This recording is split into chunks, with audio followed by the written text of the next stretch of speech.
Kita tuh kadang-kala kurang bersyukur. Kristen tuh enak loh. Ibadahnya cuma seminggu sekali.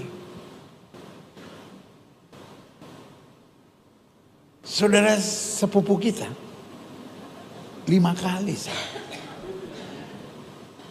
Kenapa kita kebaktian seminggu sekali? Tahu nggak kenapa? Karena bayarnya 10%. Itu berhubungan, saudara-saudara. Makanya saya tidak pernah tertarik perdebatan tentang perpuluhan.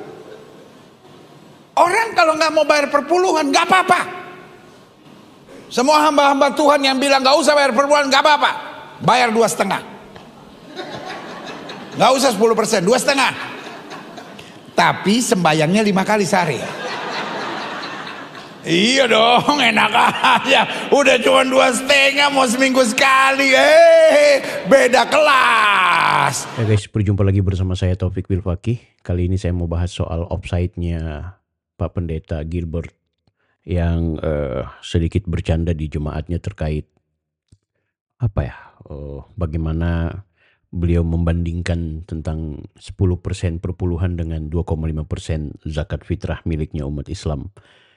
Kemudian juga bagaimana beliau membandingkan tata cara ibadah miliknya Kristen dan juga Muslim yang banyak perbedaan. Sebenarnya lucu-lucu, tapi juga ternyata menghebohkan di ruang publik.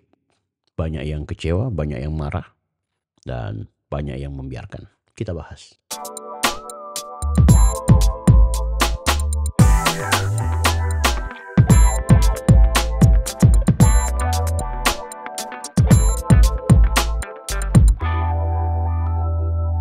Anda bisa saksikan videonya, karena ini memang videonya yang beredar adalah cukup singkat.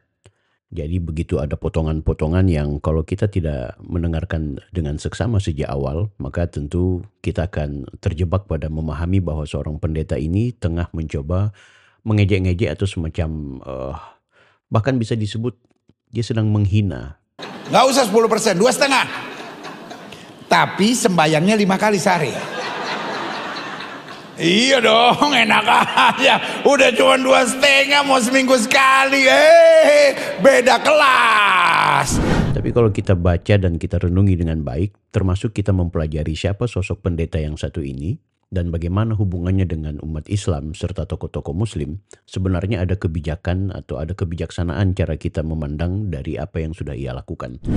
Tapi saya menyarankan siapapun di antara kita jangan terburu-buru untuk kemudian menghukum beliau, sekaligus jangan juga membiarkan cara-cara atau pola canda-canda yang barangkali cukup sensitif seperti ini dibiarkan.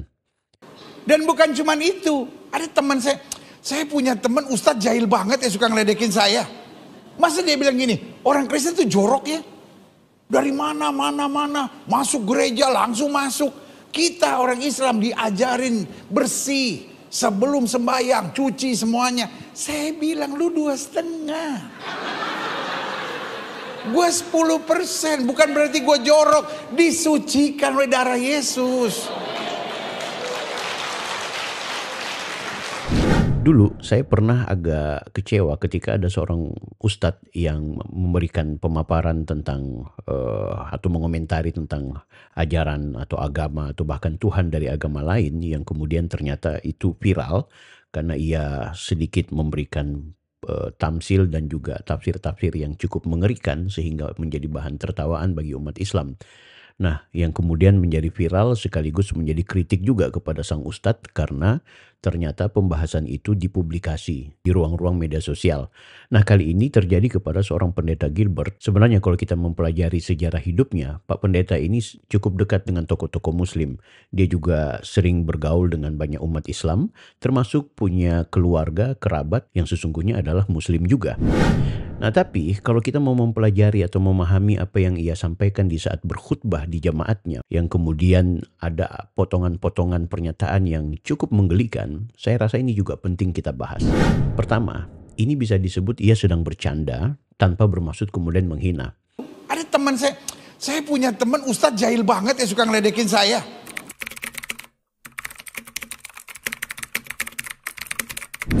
Tapi sepintas saya juga membaca bahwa video ini sebenarnya hanya ingin memberikan pelajaran buat jemaatnya agar kita harus belajar dari Muslim juga, di mana Muslim itu cukup rumit tata cara beribadahnya, sementara Kristen betapa begitu mudah dan sederhana. Kita orang Islam diajarin bersih sebelum sembahyang, cuci semuanya. Saya bilang lu 2,5.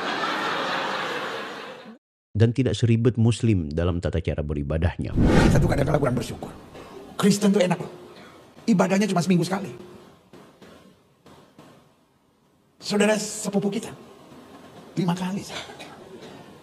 Makanya Gilbert sendiri membandingkan tetangga kita justru menggunakan 5 waktu dalam sehari. Sementara di agama Kristen itu sendiri cukup melaksanakan 1 kali setiap minggu. Ibadahnya cuma seminggu sekali. Artinya, betapa kemudahan-kemudahan yang dimiliki oleh orang-orang Kristen dalam beribadah, kenapa tidak dimaksimalkan? Sementara mereka-mereka yang Muslim justru memiliki tugas, tanggung jawab atau kewajiban yang cukup berat karena harus dilakukan setiap hari 5 waktu, harus berwudu, dan juga serta kerepotan-kerepotan lainnya. Sebenarnya perbandingan ini atau komparasi yang dilakukan oleh pendeta ini sah-sah saja. Dan ini sesuatu yang positif ketika kemudian semangatnya adalah untuk mendorong umat-umat Kristen agar semakin mantap dalam menjalankan ibadahnya. Hanya saja ada plesetan-plesetan yang tentunya membuat banyak orang Islam sedikit kurang berkenan terhadap pernyataan tersebut. Kita kan bayar 10%, makanya kita kebaktian tenang aja.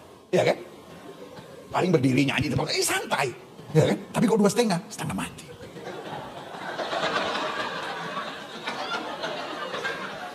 Yang paling berat terakhirnya mesti lipat kaki. Nggak semua orang bisa. Ya kan?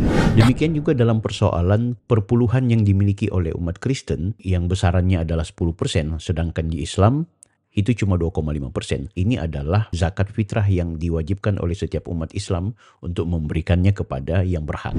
Perbandingan-perbandingan atau studi komparasi yang dilakukan oleh pendeta ini di satu sisi memang juga menjadi lelucon yang cukup menarik untuk kemudian menghibur jemaahnya. Akan tetapi, jika kemudian pendeta tidak mampu menerjemahkannya secara serius, maka yang terjadi adalah justru ledekan yang diberikan kepada ajaran-ajaran Islam itu sendiri. Di video ini saya tidak mau menjelaskan soal perbandingan 2,5% dengan 10% yang ada di Kristen maupun Muslim, karena itu bukan apple to apple. Karena sesungguhnya dalam Islam tidak hanya terjebak pada 2,5% tersebut. Betapa banyak kegiatan-kegiatan ibadah sosial yang berkaitan dengan memberikan bantuan kepada pihak-pihak tertentu. Yang ingin saya sampaikan di sini adalah betapa seorang pendeta sebenarnya ingin bagaimana kemudian meningkatkan kualitas ketakwaan dan keimanan jemaatnya agar benar-benar bersungguh-sungguh dalam melayani Tuhan atau dalam melaksanakan implementasi ajaran-ajaran kekristenan. Namun sekali lagi, pilihan-pilihan tamsil atau percontohan-percontohan yang dilakukan oleh sang pendeta nampaknya tidak bisa diterima dengan baik oleh banyak kalangan. Saya sendiri di titik-titik tertentu mengapresiasi beliau, tapi di problem ini kita nampaknya perlu memberikan kritik kepada beliau bahwa dalam berkomunikasi, walaupun itu bukan berada di ruang publik, tetapi ketika ia sudah disiarkan secara langsung maupun tidak melalui media sosial atau melalui digital, maka kita harus punya kemampuan untuk berhati-hati dalam memilih tamsil, memilih kata-kata, memilih kalimat-kalimat.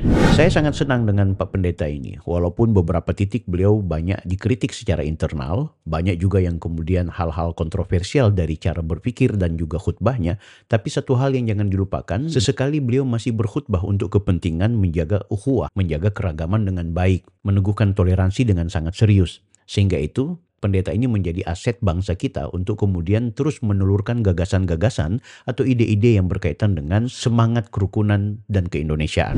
Tapi sebagai kritik kita menyayangkan mengapa kemudian tamsil yang dipakai oleh seorang pendeta walaupun motivasinya, semangatnya, spiritnya tidak berkaitan dengan penghinaan terhadap agama tertentu dalam hal ini Islam, tentu saja perlu mendapatkan catatan khusus sehingga berikutnya beliau akan secara bijaksana mengambil tema-tema khusus yang kemudian bisa memberikan semangat kepada jemaatnya.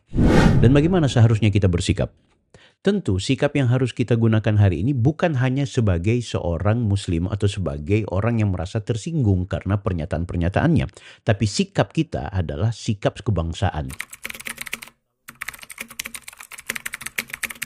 Sehingga itu wajarlah kemudian yang memberikan kritik kepada pendeta tidak hanya dari kalangan muslim, tapi justru banyak dari pendeta-pendeta lainnya atau dari kalangan internal Kristen itu sendiri. Bahkan kelompok-kelompok manapun berkapasitas untuk memberikan kritik terhadap metode dan juga penyampaian-penyampaian yang sudah disampaikan oleh sang pendeta. Sehingga itu bagi saya yang paling penting di sini adalah ada kebijakan dari kita semua menanggapinya dengan santun, dengan baik, dan kemudian melontarkan kritik kepada beliau. Dan saya kira beliau adalah orang yang dewasa yang pasti akan menanggapinya dengan sangat dewasa pula. Artinya, saya ingin menggarisbawahi, jauh lebih penting kita jangan terkuras energi hanya karena masalah-masalah seperti ini. Jauh lebih baik kita bekerja, kita berbuat, kita berdakwah, kita mengajak kebaikan kepada banyak orang, apalagi kita sedang berada dalam suasana Idul Fitri. Saya Taufik Wirfakih, mohon maaf lahir batin dengan segala pikiran saya.